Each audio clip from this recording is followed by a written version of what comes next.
जवाब नहीं। पूरे जंगल में तुम्हारे जैसी चाय कोई नहीं बना सकता। शुक्रिया मीनू मौसी। हाँ मीनू मौसी, इसीलिए तो हम सब घर पर चाय पीने के बजाय रानी के हाथ की चाय पीने के लिए यहाँ आते हैं। और अभी तो सर्दी का मौसम भी शुरू हो गया है, इसीलिए रानी के हाथ की गर्मा गर्म चाय पीने में और भी मजा आ रहा है। कालू भैया, लाडो, आप दोनों का भी बहुत बहुत शुक्रिया।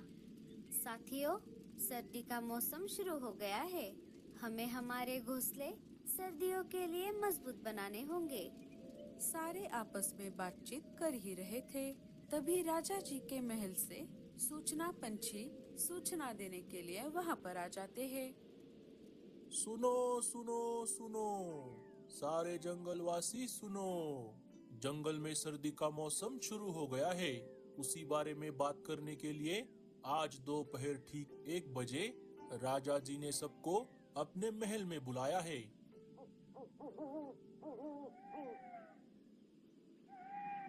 ये राजा भी ना कुछ भी करता रहता है। इसके पास करने के लिए कोई काम नहीं है, इसीलिए अब ये हम सबको बुलाकर बोर करेगा। अरे मीनू मौसी, आप ऐसा क्यों बोल रही हो? राजा जी ऐसे ही हमें महल में क्यों बुलाएंगे? साथियों, अभी दोपहर होने में टाइम है। तब तक हम सब बाहर जाकर अनाज लेकर आते हैं और कल हमें घोंसला पक्का करने के लिए लकड़ियाँ और घास फूस जमा करने के लिए भी जाना होगा।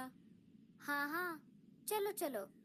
रानी, क्या तुम भी हमारे साथ आ रही हो? हाँ हाँ, मैं भी आ रही हूँ। सारे अनाज लाने के लिए निकल पड़ते हैं। थोड़ी दूर आने पर उन्हें एक जगह अनाज का खेत दिख जाता है। चलो साथियों, हम यहीं से अनाज जमा कर लेते हैं। दोस्तों, मेरा अनुभव ये कहता है कि हमें यहाँ से जितना हो सके उतना अनाज जमा कर लेना चाहिए।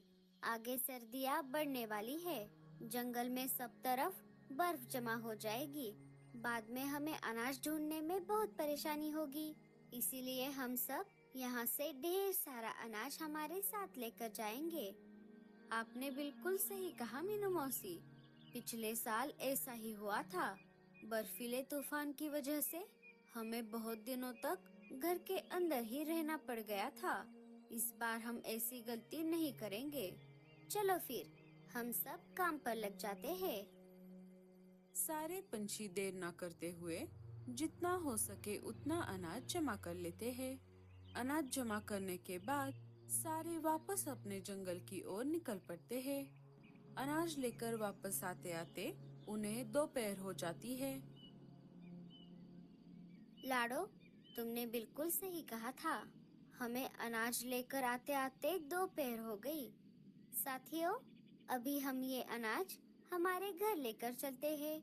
घर पे अनाज रख के हम सारे मिलकर महल जाएंगे। सबने वैसा ही किया जैसे रानी ने कहा था। थोड़ी ही देर में सारे महल में जमा हो गए। कालू, क्या सारे पंछी आ गए? हाँ राजा जी, सारे पंछी आ गए हैं। ठीक है, फिर मैं सभा को शुरू करता हूँ। साथियों, जैसे कि आप सब जानते हो, सर्दियों का मौसम शुरू हो गया है। उसी मौके पर आप सभी को हर साल की तरह इस साल भी अपने अपने घोंसले सर्दी के लिए मजबूत बनाने होंगे। बर्फीला तूफान कभी भी आ सकता है। ये सब हमें पहले से ही पता है राजा जी, लेकिन आपने हमें आज यहाँ पर क्यों बुलाया है, ये बताइए पहले। हाँ मीनू मौसी, मैं उसी बात पर आ रहा हूँ। साथियों, घोंसला पक्का करने के लिए जो भी सामान लगने वाला है, वो सारा सामान मैंने आप सभी के लिए पहले से ही जमा करवाया है।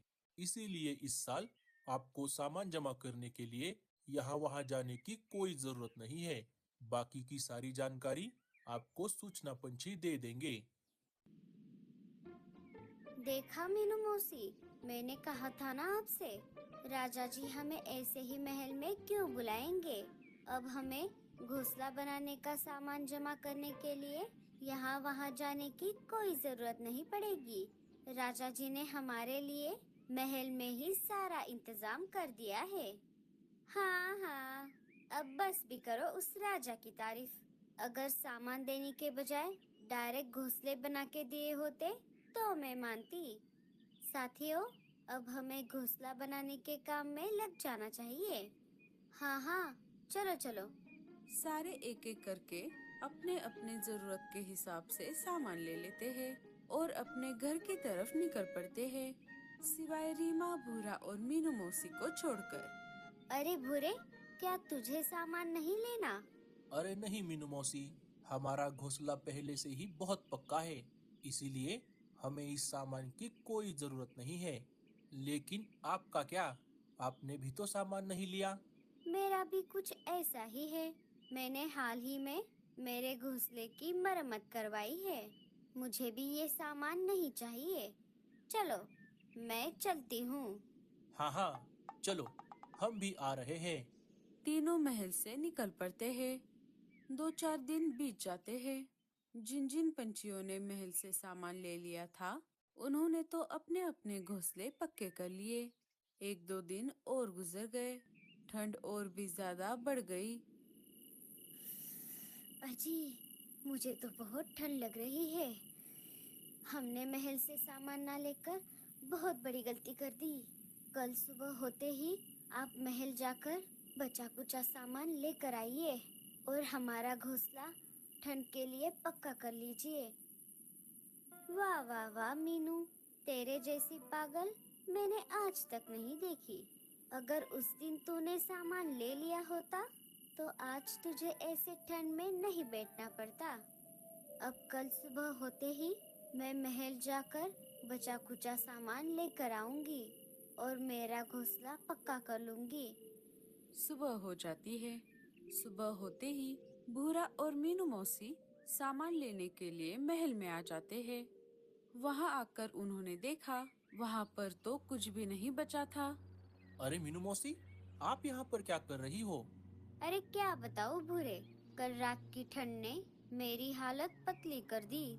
अगर उस दिन मैंने राजा जी ने दिया हुआ सामान ले लिया होता तो आज मेरे ऊपर ये नौबत नहीं आती। मैंने सामान ना लेकर बहुत बड़ी गलती कर दी। वैसे तू बता, तू यहाँ क्या कर रहा था? मैं भी यहाँ उसी काम के लिए आया था।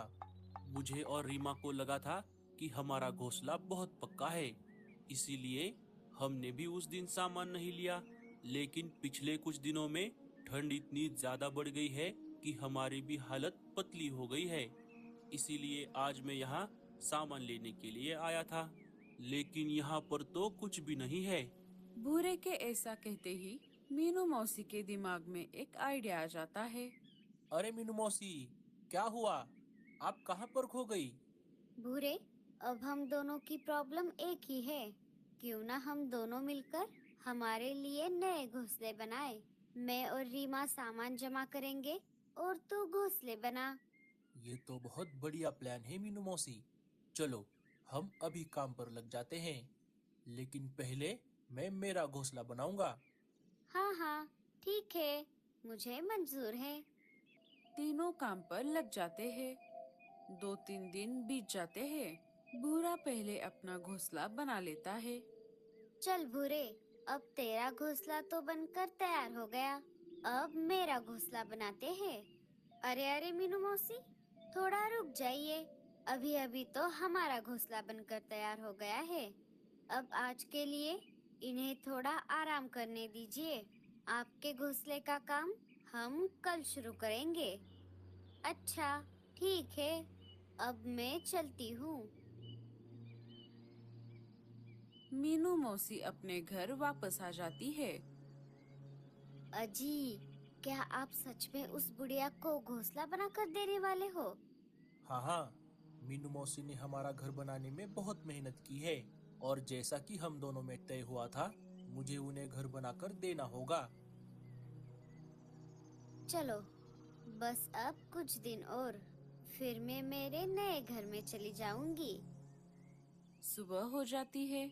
मीनू मौसी भूरे के घर के बाहर आ जाती है। रीमा घर के बाहर ही मीनू मौसी के आने का इंतजार कर रही थी। चलो रीमा, भूरे को बाहर बुलाओ, हमें काम पर लग जाना चाहिए। अरे क्या बताऊं मीनू मौसी, भूरे जी बाहर नहीं आ सकते। क्यों? क्या हुआ भूरे को? उनकी तबीयत बहुत बिगड़ गई है। डॉक्टर ने उन्हें 2-4 दिन आराम करने के लिए कहा है। अरे बाप रे, अगर ऐसा है तो कोई बात नहीं, तुम भूरे का ध्यान रखना। अगर तुम्हें किसी चीज की जरूरत पड़े तो मुझे जरूर बुला लेना। अब मैं चलती हूँ। मीनू मौसी के जाते ही रीमा घर के अंदर चली जाती है। रीमा, ये हमने बहुत गलत किया। हमें मीनू मौसी के साथ ऐसा नहीं करना चाहिए था। आप चुप रहो, हमने कुछ गलत नहीं किया। अभी हम हमारे नए घर में हैं, बाकी जाए तेल लेने। उन दोनों की बातचीत मीनू मौसी चुपके से खिड़की से सुन लेती है और चुपचाप वहाँ से चली जाती है। चलो, कोई बात नहीं, अब मैं अकेली ही मेरा नया घोंसला बनाऊंगी। उसके लिए मुझे पहले सामान जमा करना पड़ेगा। दोस्तों